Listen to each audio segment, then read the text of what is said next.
ऐसा क्या हुआ जो बंदर बंदरिया को राजा ने जेल में डाल दिया?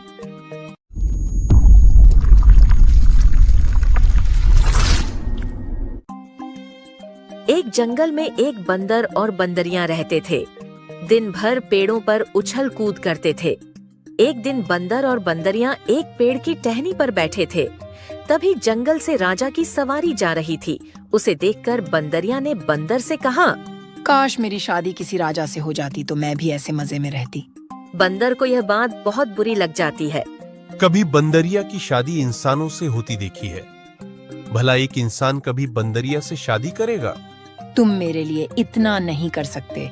इस देश के न सही, कम से कम इस जंगल के तो राजा बन सकते हो। तेरा दिमाग खराब हो गया है। अगर शेर को पता लग गया तो हमें खा जाएगा। जंगल का राजा शेर ही होता है। मेरे पास एक तरकीब है जिससे तुम जंगल के राजा बन सकते हो और मैं रानी। क्या तरकीब है? सुनो, तुम राजमहल जाकर राजा का मुकुट चुरा कर ले आओ। फिर उस मुकुट को पहनकर राजा बन जाना और कोई पूछे तो कह देना, राजा ने अपना मुकुट देकर मुझे जंगल का राजा बनाया है। अगर किसी ने मेरी बात न मानी तो राजा के सैनिक उसे पकड़कर मार डालेंगे। लेकिन राजमहल से मुकुट कैसे लाऊंगा? वहां तो बहुत पहरा होगा। तुम रात को चुपचाप जाना, जब राजा सो जाए तब मुकुट ले आना। बस अगले दिन से तुम राजा और मैं तुम्हारी रानी। अगर मैं पकड़ा गया तो मुझे सैनिक मार देंगे। तेरे चक्कर में अपनी जान दांव पर नहीं लगा सकता। क्या तुम मेरे लिए इतना नहीं कर सकते? सोचो, हमें खाने के लिए भटकना नहीं पड़ेगा। सभी जानवर यहीं खाना लाकर दे देंगे। राजा के डर से शेर भी तुमसे डरेगा। बंदर बंदरिया की बात मानकर रात को राजमहल में पहुंच जाता है और वहां से मुकुट चुराकर वापस जंगल में आ जाता है। बंदर को मुकुट चुभ रहा था, लेकिन वह किसी तरह मुकुट को सिर पर बांध लेता है। इधर राजा के महल में अफरा तफरी मच जाती है। राजा अपने सैनिकों को मुकुट ढूंढने का आदेश देता है। मुकुट न मिलने पर वह मुकुट ढूंढने वाले को सोने के सिक्के देने का वादा कर देता है, जिससे बहुत से लोग मुकुट ढूंढने लगते हैं। जंगल में बंदर एक ऊंचे सी जगह पर बैठकर कहता है, सुनो, जंगल में रहने वाले सारे जानवरों, हमारे महाराज ने मुझे जंगल का राजा बना दिया है। अब से शेर जंगल का राजा नहीं है। अगर किसी ने मेरी बात न मानी तो राजा के सैनिक उसे मार देंगे। सभी जानवर उस चट्टान के आसपास इकट्ठा हो जाते हैं। वहाँ शेर भी पहुँच जाता है। पहले तो बंदर शेर को देखकर डर जाता है, लेकिन बंदरिया के आंखें दिखाने के बाद वह बहुत अकड़ के साथ शेर से कहता है, सुन बे शेर, आज से मैं राजा और तू मेरी प्रजा। आज से तू हमारे लिए फल और खाने का सामान लाएगा। बाद में यहाँ आकर मेरे पैर भी दबाएगा, नहीं तो मैं महाराज से कहकर तुझे पिंजरे में बंद करवा दूंगा। ठीक है महाराज, लेकिन क्या राजा ने तुम्हें यह मुकुट अपने हाथों से पहनाया है? हाँ, कल राजा ने मुझे बुलाया और कहा, शेर बहुत दिन से जंगल का राजा है। अब से तुम्हें जंगल का कामकाज संभालना है। तुम पेड़ के ऊपर बैठकर पूरे जंगल पर नजर रखना। फिर उन्होंने अपने हाथ से यह मुकुट मुझे पहना दिया।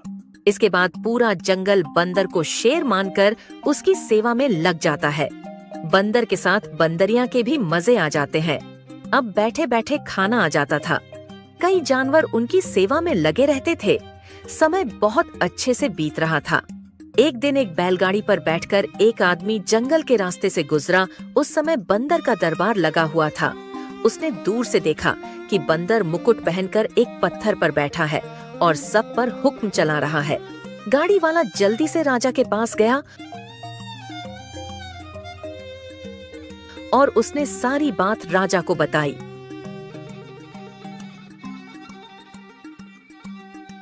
राजा ने उसी समय सैनिकों की एक टुकड़ी जंगल में भेजी। बंदर और बंदरिया दोनों को पकड़कर राजमहल में लाया गया। मरवा दिया तूने, अब राजा जिंदा नहीं छोड़ेगा। मुझे भी डर लग रहा है। राजा जब बंदर को मुकुट लगाए देखता है तो वह जोर से हंसने लगता है। सैनिकों, इस बंदर से मुकुट छीन लो और इसे जेल में डाल दो। महाराज, मुझे माफ कर दीजिए। इस बंदरिया के कहने पर मैंने यह कहा था इसे रानी बनना था। ठीक है, इसे भी तुम्हारे साथ जेल में डाल देते हैं। दोनों को 1 महीने के लिए जेल में डाल दिया जाता है। इधर जब जंगल के राजा शेर को यह बात पता लगती है तो वह बहुत क्रोध में आ जाता है।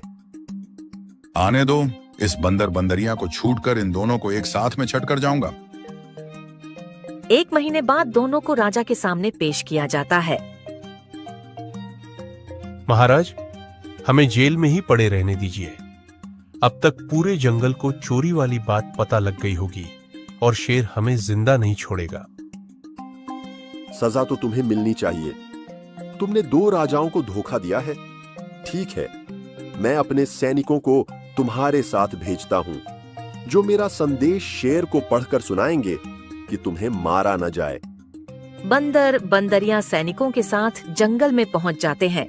सैनिक शेर को राजा का संदेश दे देते हैं। उसमें लिखा था कि इन बंदर बंदरिया को मारा न जाए, बाकी जो सजा दोगे वो इन्हें दे सकते हो। ठीक है, आज से पूरे जंगल में सबके खाने का प्रबंध तुम दोनों करोगे।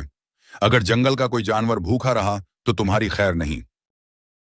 अब बंदर बंदरिया जंगल में जहां भी जाते सब उनका 1 दिन का महाराज कहकर मजाक उड़ाते थे।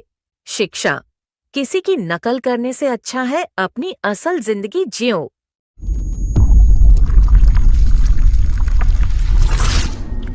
नीलकंठ जादुई घोड़ा। बहुत समय पहले की बात है। हिमगिरी पर्वत की तलहटी में बसा था एक सुंदर राज्य, चंद्रपुर। इस राज्य में हरियाली थी, नदियां थीं और खुशहाली थी। लेकिन इस राज्य की सबसे खास बात थी, वहां एक रहस्यमयी जादुई घोड़ा रहता था जिसका नाम था नीलकंठ। नीलकंठ कोई साधारण घोड़ा नहीं था। उसके पंख थे नीले और सुनहरे रंग के। उसकी आंखें चमकती थीं जैसे 2 चांद हों। वह हवा में उड़ सकता था, पानी पर दौड़ सकता था और उसकी हिनहिनाहट से अंधकार भाग जाता था।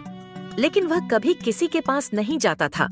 वह केवल तभी दिखाई देता था जब कोई सच्चे दिल से मदद की पुकार करता। राजा वीरेंद्र, चंद्रपुर का शासक, बहुत ही न्यायप्रिय और बहादुर था। उसकी एक बेटी थी, राजकुमारी वाणी। वाणी निडर, बुद्धिमान और प्रकृति से प्रेम करने वाली थी। वह घुड़सवारी में माहिर थी और उसे बचपन से ही नीलकंठ की कहानियां सुनाई जाती थीं। वह हमेशा कहती, एक दिन मैं नीलकंठ से मिलूंगी और उसके साथ उड़ान भरूंगी। एक दिन पास के जंगल में कुछ अजीब होने लगा। पेड़ सूखने लगे, जानवर गायब होने लगे और रात के समय जंगल से डरावनी आवाजें आने लगीं। गांव वाले डर गए और कहने लगे कि काली छाया लौट आई है। काली छाया एक बुरी आत्मा थी जो वर्षों पहले नीलकंठ द्वारा भगाई गई थी, लेकिन अब वह फिर से ताकतवर हो गई थी। वह जंगल में अंधेरा फैला रही थी और धीरे धीरे चंद्रपुर की ओर बढ़ रही थी। राजा ने सैनिक भेजे, लेकिन वे जंगल में जाते ही गायब हो जाते। तब राजकुमारी वाणी ने निश्चय किया, अब मुझे ही कुछ करना होगा। वाणी अकेले जंगल की ओर निकल पड़ी। उसने अपने दिल से नीलकंठ को पुकारा, हे नीलकंठ, अगर तुम मेरी पुकार सुन सकते हो तो आओ, अपने जंगल को बचाओ। कुछ क्षण बाद आसमान में चमक फैली, तेज हवा चली और एक विशाल नीले पंखों वाला घोड़ा नीचे उतरा। नीलकंठ सचमुच आ गया था। वाणी की आंखों में चमक थी। वह घोड़े के पास गई। उसने नीलकंठ की आंखों में देखा। वहां गहराई थी, शांति थी। नीलकंठ ने सिर झुकाया, जैसे कह रहा हो, चलो मैं तैयार हूँ। वाणी नीलकंठ की पीठ पर सवार हुई और दोनों हवा में उड़ गए। नीलकंठ वाणी को जंगल के उस हिस्से में ले गया जहां काली छाया ने अंधकार का किला बना लिया था। वहां हर तरफ काले बादल, सूखे पेड़ और डरावने साए थे। वाणी ने तलवार निकाली, लेकिन यह लड़ाई केवल तलवार की नहीं थी। काली छाया हंसी और बोली, तुम क्या करोगी राजकुमारी? अंधेरा तो सबको घेर लेता है। वाणी बोली, जहाँ विश्वास हो वहाँ अंधेरा नहीं टिक सकता। नीलकंठ ने जोर से हिनहिनाया और उसके पंखों से एक उजली रोशनी निकली। वह रोशनी सीधे अंधेरे को चीरती चली गई। काली छाया चीखी। वह खुद को छिपाने लगी, लेकिन वाणी ने नीलकंठ से कहा, चलो इसे डराकर नहीं, इसे बदलकर हराना होगा। वाणी ने अपनी हथेली आगे बढ़ाई और कहा, तुम भी कभी किसी की उम्मीद रही होगी, अब तुम किसी की डर क्यों बन गई? काली छाया कुछ देर चुप रही, फिर वह धीरे धीरे शांत होने लगी। उसकी काली छाया फीकी हुई और एक छोटी सी लड़की में बदल गई। वह एक आत्मा थी जिसे वर्षों पहले अकेलापन निगल गया था। वाणी, लड़की और नीलकंठ तीनों को वापस चंद्रपुर की ओर आ गए। जंगल फिर से हरा भरा होने लगा, जानवर लौट आए, पेड़ फिर से मुस्कुराए। वाणी और नीलकंठ वापस चंद्रपुर आ गए। नीलकंठ जाते जाते उसने वाणी को सिर हिलाकर विदा दी, जैसे कह रहा हो, जब जरूरत होगी मैं फिर आऊंगा। नीलकंठ ऊंचे पहाड़ों की ओर उड़ गया, लेकिन जाते जाते उसने वाणी को सिर हिलाकर विदा दी। राजा वीरेंद्र ने वाणी को कहा, तुम सिर्फ मेरी बेटी नहीं, पूरे राज्य की रक्षक हो। वाणी ने मुस्कुराते हुए आसमान की ओर देखा, जहां दूर कहीं नीलकंठ उड़ रहा था। सीख, सच्चा साहस तलवार में नहीं, करुणा और विश्वास में होता है, और सच्चे दिल से की गई पुकार कभी अनसुनी नहीं जाती। अगर आपको यह वीडियो पसंद आया तो वीडियो को लाइक, शेयर और सब्सक्राइब करें। धन्यवाद।